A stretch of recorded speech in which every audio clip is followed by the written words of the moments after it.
His body was coated in cold, heavy mud, but his spirit remained unbroken.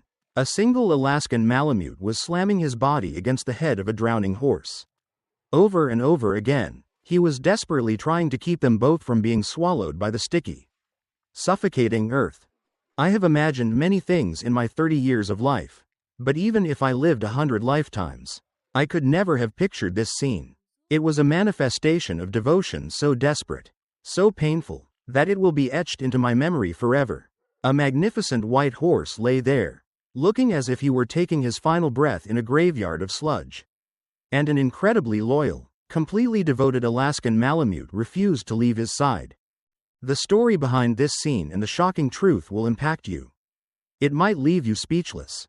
But before I tell that part, I have one request. If this story resonates with your heart, please consider sharing it. Just type 1 love animals in the comments. Together, let us create a global voice. A wave of consciousness to remind people everywhere that these creatures are not to be abandoned or abused, but are beings that deserve to be loved and protected. Help me turn this moment of deep love into a movement. The day began as a typical, mundane Tuesday in late March. The sky hung low and heavy like a gray wool blanket over the plains of Montana. A cold, persistent sleet had been falling for nearly a week. The world outside my window looked like a watercolor painting done entirely in browns and grays. The fields, which should have been being prepped for spring planting, had turned into a vast ocean of mud and water stretching to the horizon. It was a mire. I am a rancher, or at least a rancher's son. This land is in my blood. But on days like this, it felt like a burden, a trial that never ended. I pulled on my worn-out jeans, a thick gray Carhartt hoodie, and my toughest pair of muck boots. There was a section of fencing near the back 40 acres that I needed to check. With the relentless rain, the ground gets soft, and fence posts get loose. The last thing I needed was my small herd of cattle deciding the flooded pasture next door looked more appealing. The air was thick with the smell of wet earth. Usually, that primitive, simple scent brings me peace. But today, it felt heavy, almost suffocating. The only sounds were the squelch of my boots sinking into the mud and the monotonous drumming of rain against my hood. I had been walking for about 15 minutes, running my eyes along the barbed wire. My mind was elsewhere, occupied with seed prices and weather forecasts. That is when I saw it. At first, it was just a shape, an anomaly in the monotonous landscape. About 100 yards away, in the middle of the flooded field, there was a white lump and a slightly darker, tan lump against the brown background. My first thought was that it was just trash, probably an old white tarp or a discarded feed sack blown off a truck by the wind. People dumping junk out here is a sad reality of rural living. I sighed, irritated, already calculating how I was going to wade out there and drag the garbage back. I started walking toward it. As I got closer, the shape became clearer. The white mass was too large, too organic, and the tan mass was moving. It was a tiny movement, a rhythmic rising and falling. My pace quickened, and a knot of anxiety formed in my stomach. This was not trash. 50 yards away, the scene transformed into a tragedy beyond imagination. The white mass was a horse, lying on its side, almost completely submerged in coffee-colored water and mud. Only its head, neck, and a sliver of its back were visible. It was eerily still. The other shape, the one that was moving, was a dog, specifically, a massive Alaskan Malamute. He was stuck in the mud too, positioned above the horse's shoulder in a protective stance. As I stared in disbelief, the dog lowered his head and slammed his body against the horse, pushing the horse's muzzle just a few inches above the muck. Then, he rested his head on the horse's neck, a silent, exhausted guardian. The world around me seemed to vanish. The rain, the cold, the fence I was supposed to fix. It all fell away. All that remained was this surreal, heartbreaking scene. I have seen many things in my life. I have seen the cycle of life and death, the harsh reality of nature, and both the mindless cruelty and deep kindness of humans. But this was different. This was a sacred oath being kept in a muddy field. My mind raced, trying to understand what was happening. How did they get here? Were they wild? No. The horse's coat, though caked in mud, was too well groomed, And a Malamute this majestic could not be a stray. They had to belong to someone. But there were no tracks. No trailer. No signs of a struggle. Just them, alone in this hell. Fear and adrenaline shot through me. I did not think. I just reacted. I started running. Awkwardly. The mud sucked at my boots with a greedy force, trying to hold me back. "Hey, you okay? I am coming to help," I shouted, but my voice sounded thin in the vast, empty landscape. As I got closer, I slowed down. My heart was hammering in my chest. The dog. I had to think about the dog. A Malamute protecting something that fiercely could be dangerous. He might see me as a threat.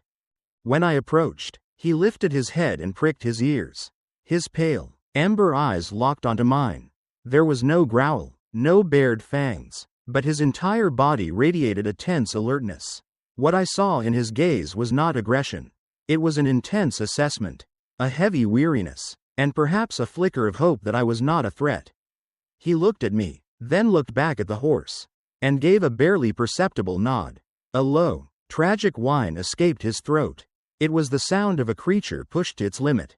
It was not a plea, but an admission that the situation was now out of his paws. That was enough for me. I stepped into the icy water. The mud immediately swallowed my ankles. Then my knees. The cold was a shock, biting through the rubber of my boots. The suction was incredible. Every step was a battle. The horse did not move. His eyes were closed. His beautiful white lashes clotted with dirt. Small, barely noticeable breaths flared his nostrils. He was alive, but barely. "It is going to be okay, buddy," I whispered, my voice trembling. I reached the two of them and planted my hands in the cold mud to steady myself.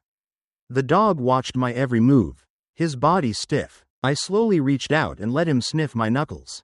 He gave a cursory sniff, then immediately turned his attention back to the horse, slamming his body against the head again. It was clear his only priority was his friend. The pack instinct was absolute. I placed a hand on the horse's neck. The skin was ice cold. Hypothermia was setting in fast. I had to get him out of the water. I put my shoulder against his back and pushed. My boots slipped in the slick mud, finding no purchase at all. It was like trying to move a mountain. The horse was just a heavy, dead weight, gripped tight by the thick, viscous mud. It was completely, utterly impossible. Panic started to creep in. It was a cold, sharp sensation. I was alone here with a dying horse and his loyal guardian.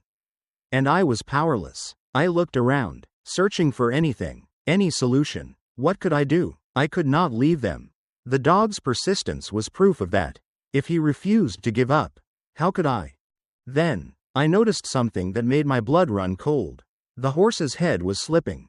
The dog was devoted, but he was weakening. His movements were slower, the shoves less powerful. He was shaking violently, his energy depleted. He had been fighting for hours, perhaps all night, to keep his friend's head above the surface.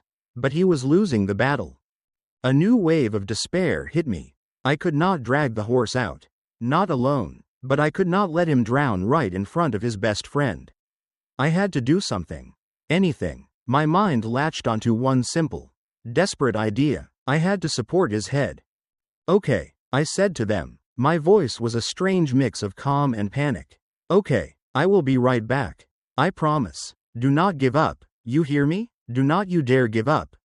I turned and fought my way out of the sludge. My legs were screaming with exertion. I ran. I have never run like that in my life. I sprinted across the muddy field. Mud flying from my boots. The cold air burning my lungs. The house was a quarter-mile away. It had never felt so far.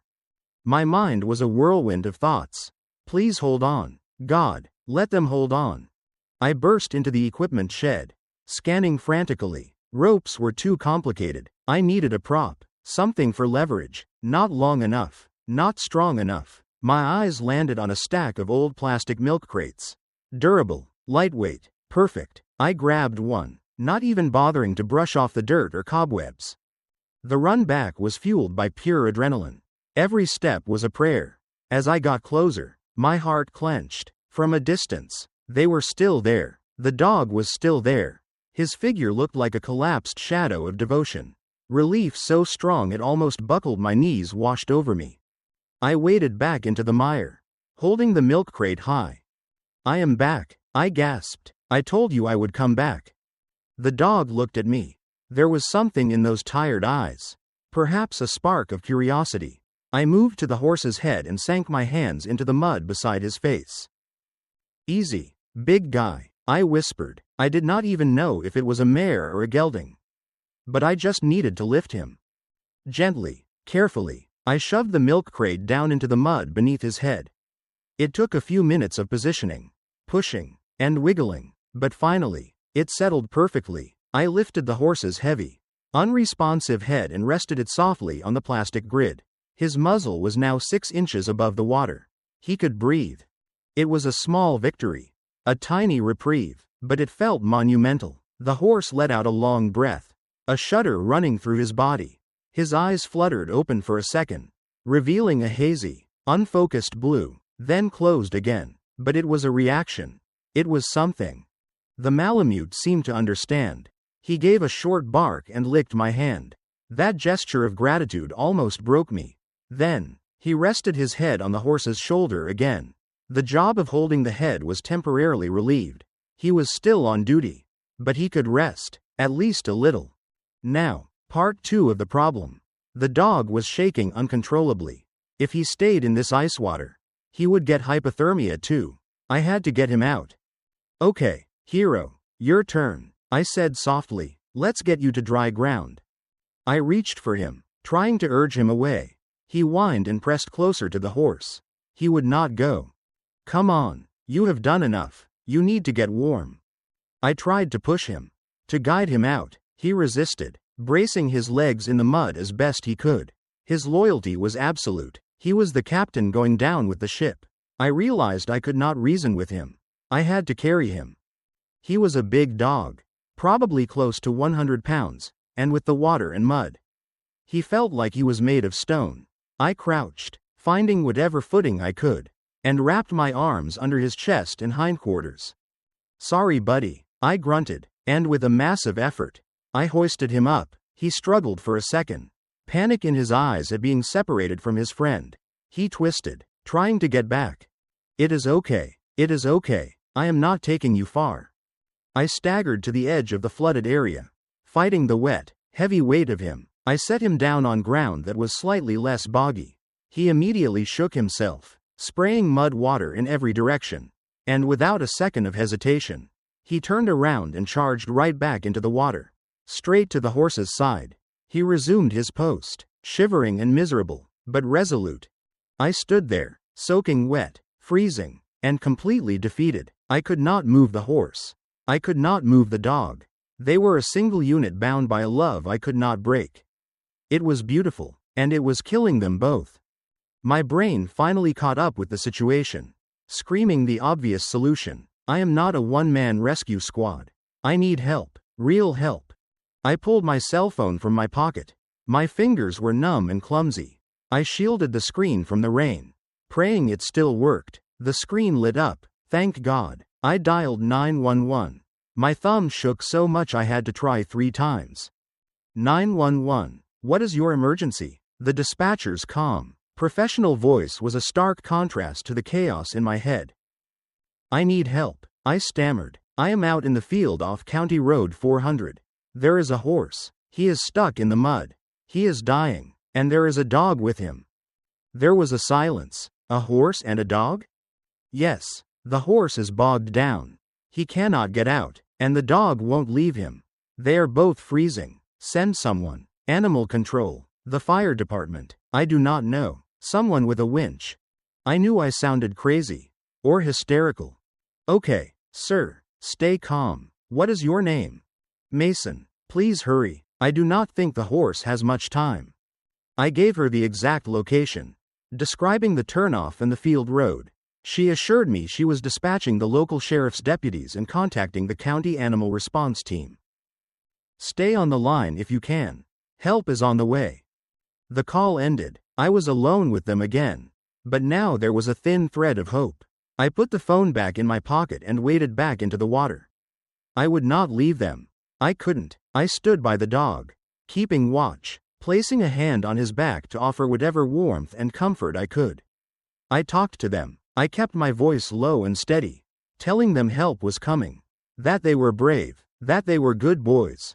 I do not know if they understood the words, but I hoped they felt the intent.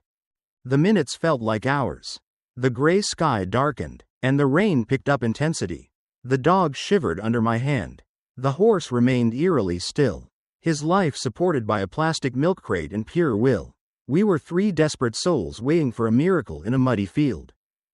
The sound of sirens in the distance was the most beautiful thing I have ever heard. It grew louder, a promise cutting through the wind and rain. A few minutes later, 2 sheriff cruisers and a large white truck from Animal Control came sliding and bumping down the muddy lane to the edge of the field. Doors opened, and uniformed deputies stepped out. Their faces were a mix of confusion and concern as they took in the scene.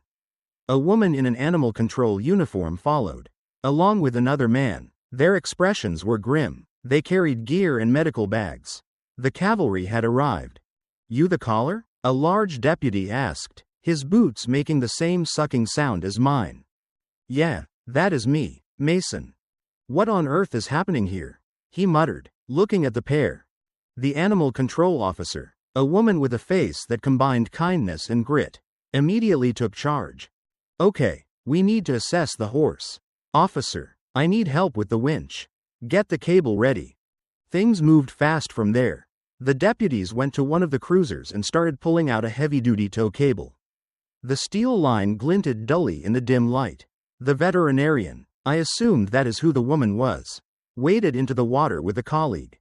She spoke to the dog in a calm, sweet voice as she approached. "Hey there, good boy, such a good boy." The Malamute watched her, a low rumble in his chest, but he did not move. He seemed to sense that these new people were reinforcements.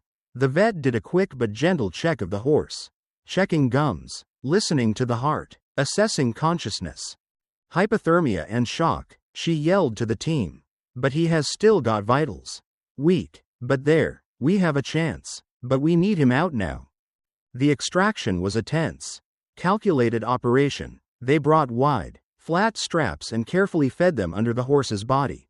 It was dirty, brutal work, fighting the deep mud to get the straps positioned. The dog was a problem. He would not move, whining anxiously as they worked around him. Finally, the vet looked at me. "Can you hold him? Just keep him out of the way while we pull."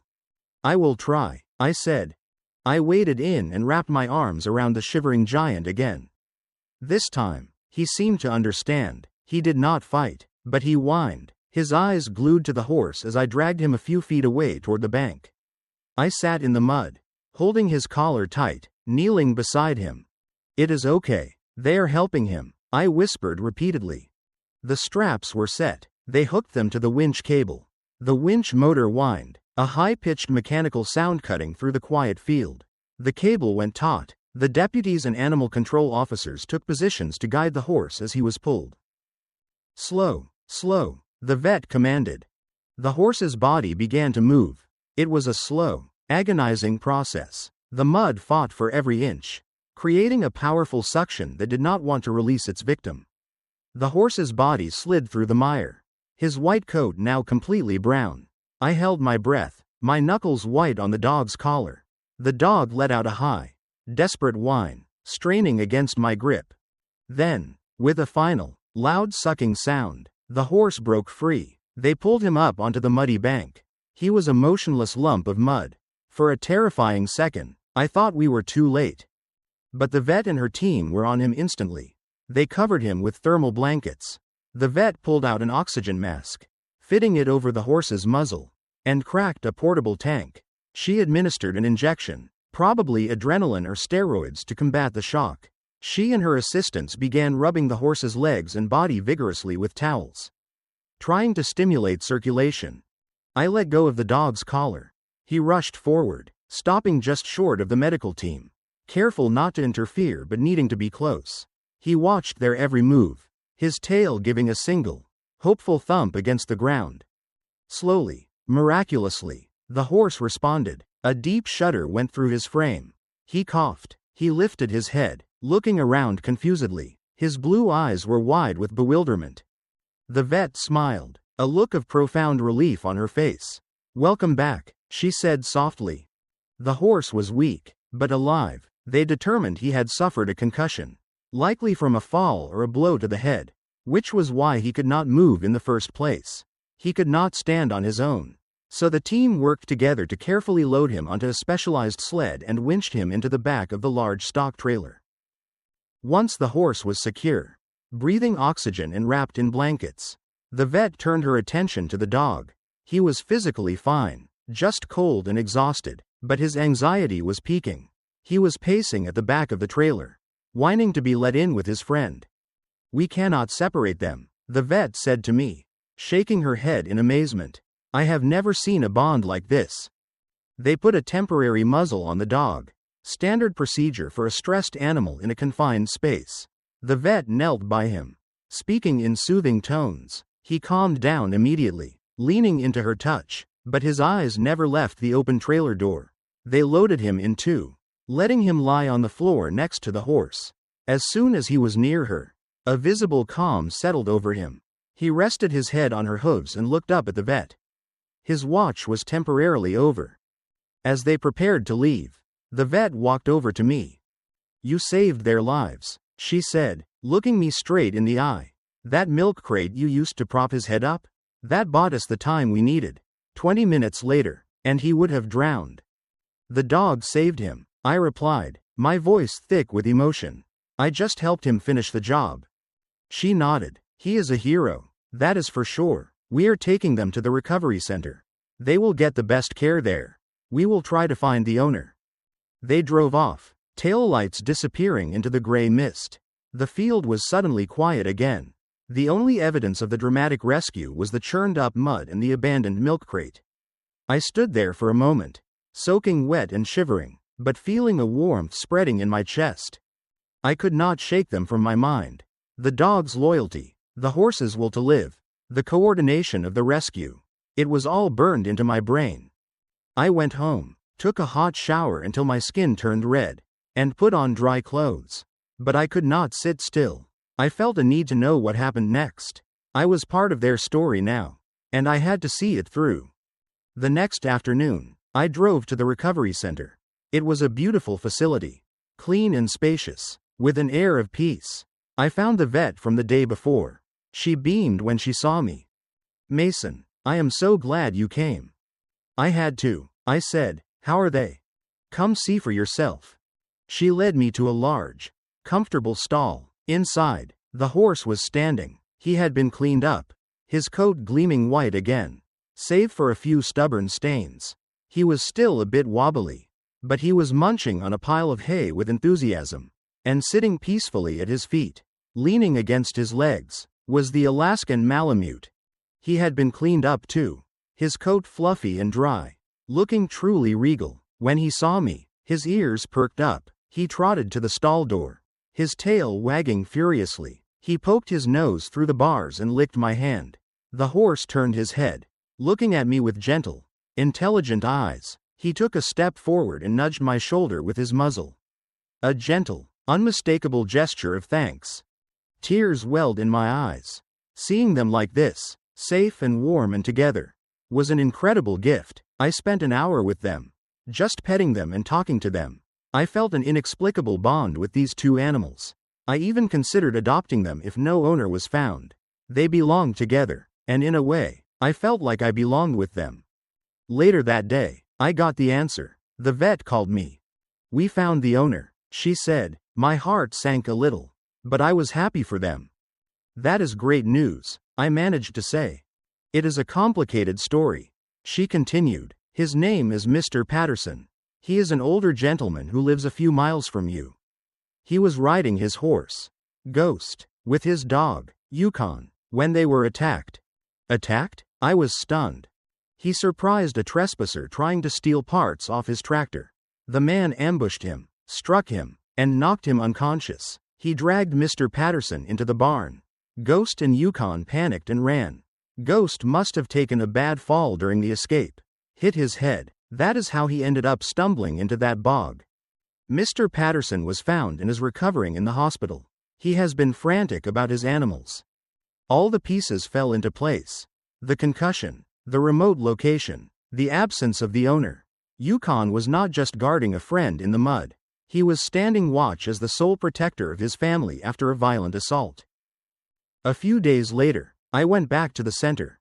Mr. Patterson was there. His arm was in a sling, but his eyes were bright with joy. He was a man in his 60s with a kind, weathered face. He was standing with Ghost and Yukon, the picture of a reunited family. When he saw me, he walked over and embraced me with his good arm. "You are Mason," he said, his voice choked with gratitude. "I heard what you did. I do not know how to thank you. You saved my family." "Yukon did the heavy lifting," I said, smiling as the big dog came over and leaned against my leg. "I just made a phone call." We stood there for a while, watching the horse and dog. Ghost would occasionally rub his head against Yukon, and Yukon would look up at him with pure adoration. The bond was the strongest thing I have ever witnessed. I received a text from Mr. Patterson later. It was a long, heartfelt message, thanking me again and telling me I was welcome to visit them anytime. I decided to take him up on that offer. Seeing them happy and whole was a constant reminder of that day in the mud. It taught me that heroes come in all shapes and sizes, sometimes on 4 legs and covered in fur. It showed me that even in a world that often feels cold and gray, there are bonds of love strong enough to withstand the deepest mud, the coldest rain, and the darkest moments. Most importantly, they were alive, they were together, and they were loved, and I was lucky enough to witness it. 85.9s